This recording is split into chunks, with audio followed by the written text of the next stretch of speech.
Hey guys, how's it going? Well, we've got the Studio Control Center by ART, and it's a really nifty little device, especially if you have the problems that I do. So the features of this are select or mix up to 3 sources, select up to 3 outputs for powered speakers and amps, large output level knob for smooth control over a wide range, monitor either studio Q signal or the local input section with a separate level control, high dynamic range, low distortion, volume control circuitry, 2 balanced inputs, stereo input for portable devices, stereo Q input for monitoring, a studio send, 3 balanced line outputs for driving long lines, headphone and stereo line output. Okay, so those are our basics of the machine. So what's it really do? Well, in my case, one of the problems I had was, of course, I've got my Focusrite 2 in 4 out, or 2 in 4, whatever you want to call it. Anyways, and it's great. I've got USB hookup right to my Mac, and I can use it input output same time, which is cool. However, where I have my problem is if I want to just sit here and kind of just do free jam and set a mix up so that I've got my levels perfect ahead of time, and then go into my DAW, well, okay, I can't really do that so easily. It's a real pain in the butt. I have to have my DAW opened in order to get the sound to go through properly and do stuff. And it's kind of like, well, that's a bit of a drag. What if I just want to just sit here and play and just get a mix going, period, before I decide to fire up my DAW? Okay, well, I can't do that with just the Focusrite unless I have the DAW open. I don't want to have the DAW open, right? Just to even jam, period, and put everything through my speakers. So I got to thinking, well, maybe if I get another set of speakers and hook them to my other mains out. Well, that's an option, you know, but not a very practical one, and it's going to cost me more money. Though I did see a nice set of Tannoy speakers that are on sale right now for $99 a piece at Long & McQuaid, and of course powered reference monitors. That would do the trick. Yes, I thought. So I talked to the manager there, and he suggested, I have something better in mind, and it's going to save you some money. And that's the Studio Control Center. Okay, now of course if I really want to push things, like I've got my second set of reference monitors, which are Mackies. They're currently hooked in my PC, but I could wire all that into this too. Or I could also have my Mackie speakers and my M audios together, and I can do a comparison between the two for what I'm trying to get mixed together. The bigger advantage here is I now get to actually just turn on my mixer, flip the input so that it reroutes my mixer, because my mixer is in input 1, and I can play through and sit here and just jam out. So I don't even have to turn on any guitar amps. I can just, you know, run stuff through into my board. I'm fine, whatever I want to do. Now I have the ability to do that. Although there's one interesting little thing, and that's when it comes to when I'm going through the computer system, which I'm currently doing. So any music I play on my computer or YouTube videos and all that, I've been watching them, no problem. I can play them through, and that's been fine. We don't need the mixer involved. With that, we have the volume control knob on the Focusrite, which is now my master control for my Mac. And it's like, okay. And then of course at first I didn't get any sound because this was at 0. And I'm like, okay, did I wire something wrong? Apparently not. I just had to turn up the volume knob. So now I have 2 knobs to control. So I can set the output of my Focusrite to wherever I need it for its volume out, because it has a set of outs on it, which is relying on the Mac, right? And then I can do my final control up here to finish setting my level. Now I also have an output headphone jack here, as well as one on the Focusrite. So depending on what I do, I can have headphones on or a set of in-ears, whatever, right? So there's now a lot more flexibility in my life. I'm thinking, okay, this could actually work. So I just have to make sure I have the right output button selected for whatever I'm doing, because I'm using up 2 of those ports right now. I do believe I'm using 2 of those ports. I think that's... Yep, I'm using up 2 output ports, because my other output port is for when I'm recording. I have to hit the other output, and then I end up, this is where it gets confusing. I push output number 2, that goes to the Focusrite, so it loops everything through, mixer and all. It's kind of interesting. I know this is a little confusing. It is hard to explain, but it's flexible. It's giving me everything I need to do and want to do. Now the other advantage here too is if you're going to do mastering, you're going to need something like this for mastering to hook up multiple types of speakers, because when you're mastering your tracks, it's one thing to do things off reference monitors. I have actually really good luck with just the reference monitors only, and whatever I've recorded and done plays well on everything. Okay, so whether it's the car stereo, home stereo, whatever. So I'm pretty lucky that way, because I still do have my hearing intact rather well. However, if you're really going to do mastering of stuff, you need multiple speaker sources for that, low grade to high stuff, because it depends on what people are playing the music in, right?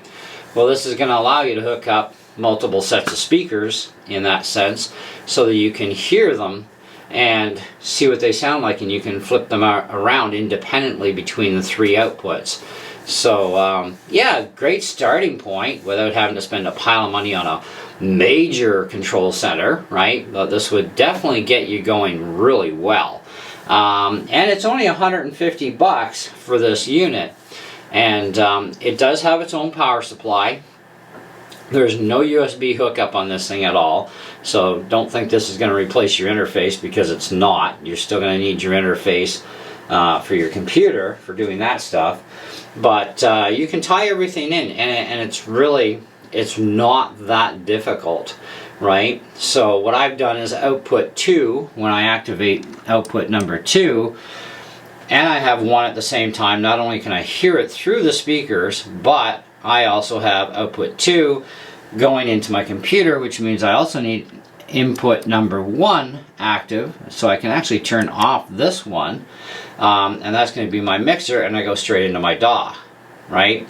But then I can also hear it through the speakers, or I can choose not to, and I just turn off those speakers, and I use in-ears or whatever at that point, so I can play, sing, do my stuff, record my music. Boom, it's into the DAW, no double talk happens, that sort of thing.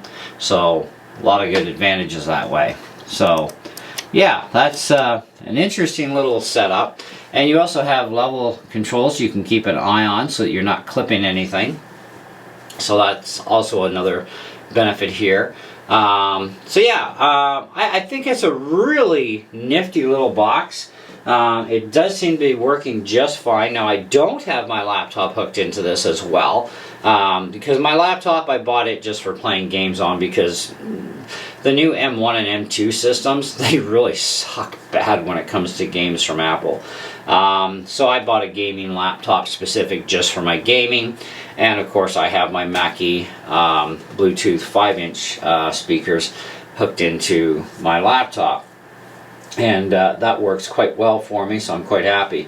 But if I want to go further into things, I could get another set of powered monitors that are different quality range, you know, hook them in, and I can compare between the M Audios to, I don't know, see a set of Yorkvilles or PreSonus. I think they make speakers too. There's Yamaha, there's all kinds of companies that are making reference monitors. Or I can just go with something totally different too. But whatever.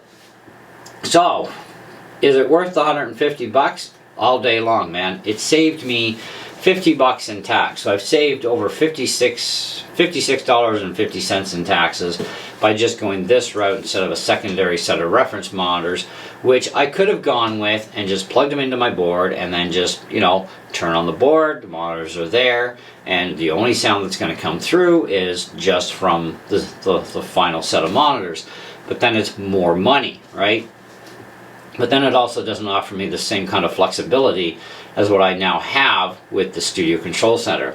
So if you have a conundrum like I did, and you need a solution, this is going to fix it, okay? It's really easy. You don't even need to read the manual for this thing. I haven't even opened the manual for it. You know, I just thought, all right, let's take it out of the box, plug it into the Hydro. That can't be very hard. Let's start routing cables, right? I need an input source. Okay, there's my mixer as input number 1. I need an alternate input. Well, how are we going to do that? Well, we go from the output of the Focusrite on the back, because that's like a speaker out kind of deal, and we go and we use that as an input source, okay? And then we have our secondary outputs on the box. Well, that goes to the inputs of the Focusrite. Sounds kind of freaking confusing. I totally get it, but it works absolutely flawless, okay? So this is something that I would definitely highly recommend if you're in the situation that I was, which I no longer am, or if you want to get into doing some mastering. You are limited to the 3 outputs, so use them whichever way you want. Totally up to you.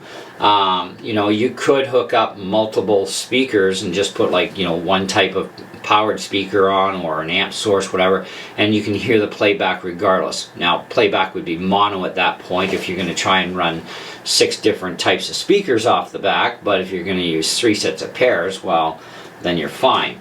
There's also controls underneath too, so if you need to have a absolute perfect, precise left and right kind of thing, absolute precise, there are controls on the bottom of the unit that will help with that, among other little features that are underneath. And I think it's quite a neat unit, so definitely check one out. Now, if you're in Canada, of course, Long and McQuaid, man, it's the only place to go.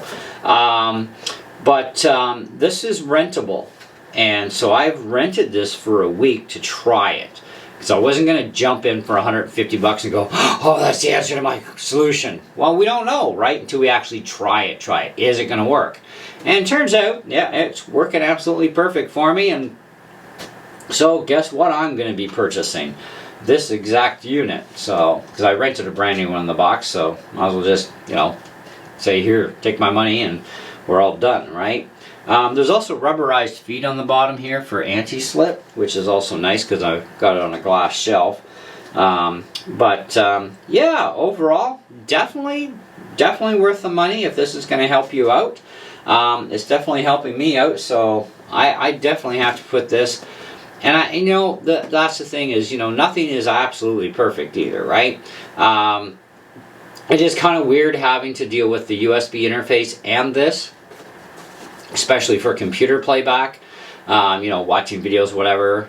You know, because I have 2 volume controls now. But once you set it up with where you want your levels, you're actually quite good. Now, what I'm going to do quickly before we take off is I'm going to play one of my own songs, you know, keeps YouTube off my neck.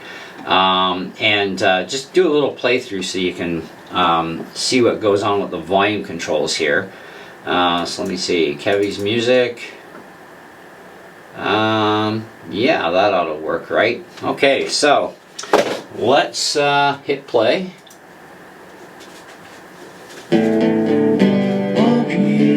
So here I control here. Now my USB interface, I can control that too. So let's put my monitor in half on my interface. Now I can control here. Break the chains and let us be free. Break the chains and let us be free. You can see our signal coming in. I got lots of volume. I'm nowhere near having any problems. I can turn things right down. And this is kind of like a notched control, so like one little thing at a time, which is nice. It just locks itself there, so you're not worried about, oh, it's going to just, you know,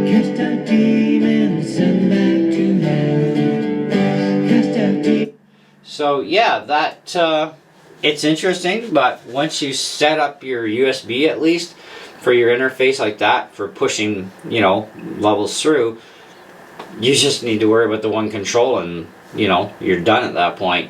So anyway, that's it, that's all. I say 4.5 out of 5 to make it real simple. I don't think anything in this world is perfect and flawless.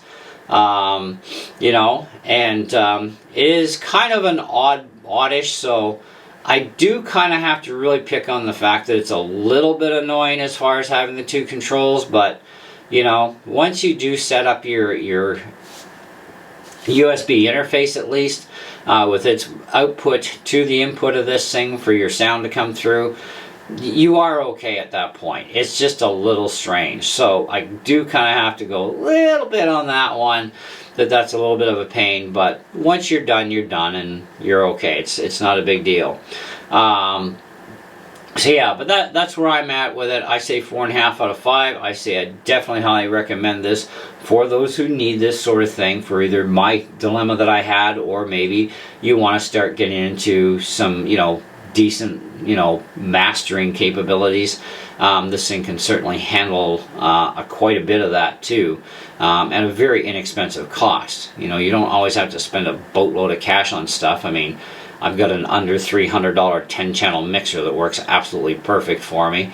Although I would love to have something much bigger with more features, sure, who wouldn't? But do we really need it? No, actually we don't. And anyways, so there you go. So thanks for watching and hanging out, and yeah, we'll catch you on the next video. See ya.